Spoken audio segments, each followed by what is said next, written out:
I can't imagine it will come as a surprise to anyone to learn that I play Dungeons and Dragons. I don't know why exactly I feel like that's not a shock. I don't think I've ever explicitly talked about it before in any of my previous content, even. I don't know. I guess I just feel like I give off that general sort of vibe. Like, it would actually be stranger if I was an online illustrator who wasn't into tabletop gaming. I currently play in a weekly group comprised of several close friends, most of whom I know from college. We mainly play online over Roll20 and Discord, seeing as how none of us are exactly next door neighbors. Four of us are scattered across the state, while two others live out of state entirely. So, especially given the physical distance between us all, playing our weekly D&D game is a fantastic way for all of us to keep in touch. Although we do still meet up in person throughout the year, usually for a birthday, Halloween, or our annual trip to the Renaissance Festival. Our current group has been playing for something like 7 or 8 years now, and as you can imagine, we've had more than our fair share of interesting encounters and situations in our games during that time. In our first campaign together, the monk character I was playing ended up becoming the party's de facto tank. Now, granted, I was playing as the kung fu style of monk and not the friar tuck scholar monk, but still. If you're not familiar, the term tank in this instance refers to the character who, to put it simply, acts as a sort of human shield during combat so that the rest of the party can attack the enemy freely. And a party tank is typically a large, strong, heavily armored fighter type, a character specifically designed and built to be able to withstand large amounts of physical damage. And this is not what monks are designed for, mine especially so. But as it happened, Roland the monk was the only one in our entire party who had any skill in close range melee combat. Everyone else was some type of ranged magic user. So, with my karate gi, short sword, and a big wooden stick, I took on the role of party tank and somehow, miraculously, lived to tell the tale. Some of my favorite stories, though, come from the campaign that I recently ran. In this instance, one of our party burned down the orphanage where they had spent their childhood growing up. Granted, I can't say I blame them because, as it turned out, the woman who was running this orphanage was responsible for orphaning most of the kids who now lived there in the first place, using this as a way to get bigger and better tax grants to run the facility. But in reality, she was just pocketing most of the money that she was receiving from the town government and was running the orphanage on a razor thin, neglectful margin.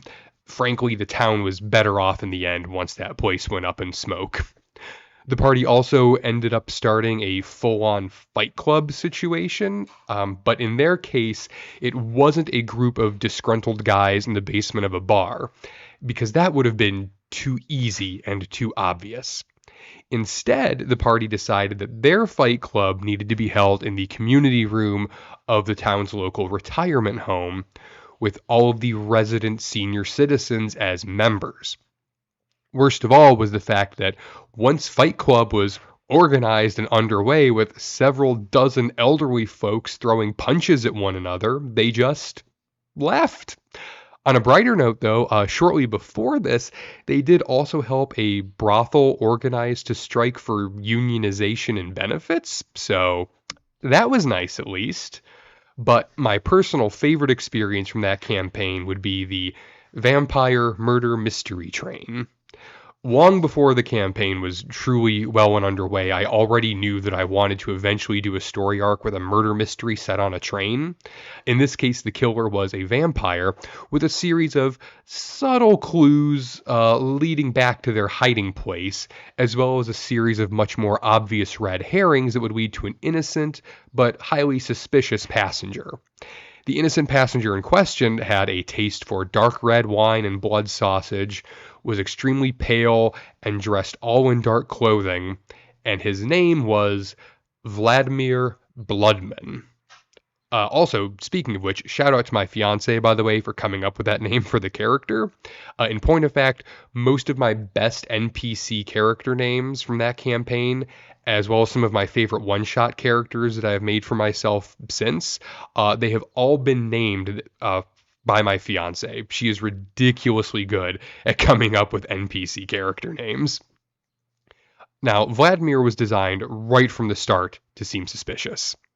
Like a vampire trying desperately to masquerade as a normal human and failing spectacularly. It's not just that Vlad wasn't the killer vampire, he wasn't a vampire at all. He was just a very eccentric human traveler who just happened to board the same train as a murderous member of the undead. But I never could have guessed just how much the players would latch onto this character. I had made the mistake of assuming they would initially suspect Vlad until realizing that he was a little too obvious of a suspect, and would eventually realize all the evidence pointing in his direction was a bit too much so, as if someone was doing everything they could to plant clues that pointed in his direction before tracking down the actual vampire. But instead, Vlad Bloodman became the party's prime and only suspect right from the start. In fact, looking back, I didn't even need to set up any sort of trail of planted evidence trying to frame him at all, because the party took care of that themselves. They took every possible opportunity to find a reason to tie the killer's trail back to Vlad. Eventually, I had to incapacitate this NPC altogether so that when another passenger turned up dead, the party could get on with finding the actual killer vampire. This was also about the point in this campaign when I just stopped trying to plan too far ahead and began improvising, I would say roughly 90% of each session, which as it turns out is apparently what most other GMs do when running a D&D campaign.